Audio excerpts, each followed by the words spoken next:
দীপ্তির রান্নাঘরে রান্না হবে পাঙাশ মাছ কষা। পাঙাশ মাছের ঝাল বানানোর জন্য প্রথমে সমস্ত উপকরণ তৈরি করে নিয়েছি। আর এদিকে মাছগুলোকে ভালো করে ধুয়ে কিছুটা পরিমাণে লবণ হলুদ দিয়ে হাতের সাহায্যে ভালো করে মাখিয়ে নিলাম। আর এদিকে মিক্সির মধ্যে আদা রসুন জিরে ভালো করে পেস্ট করে নিয়ে কড়াইতে তেল দিয়ে দিয়েছি। তেলটা গরম হয়ে গেলে একে একে মাছগুলোকে তেলের মধ্যে ছেড়ে দিয়েছি। তো মাছগুলো যখন ভাজা হয়ে গেছে তখন একটা পাত্রে তুলে নিলাম। আর এদিকে সব আলুগুলোও কেটে রেখেছি।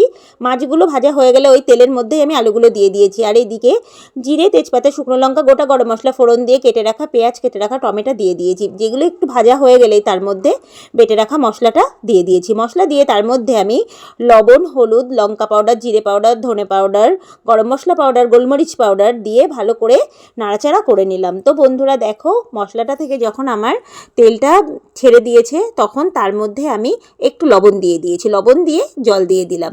তো সামান্য একটু জল দিয়েছি কারণ মশলাটা এখনও আমি আরেকটু কষবো। এর মধ্যে এবার ভেজে রাখা আলুগুলো দিয়ে ভেজে রাখা মাছগুলোও দিয়ে নাড়াচাড়া করে নিয়ে জল ঢেলে দিয়েছি।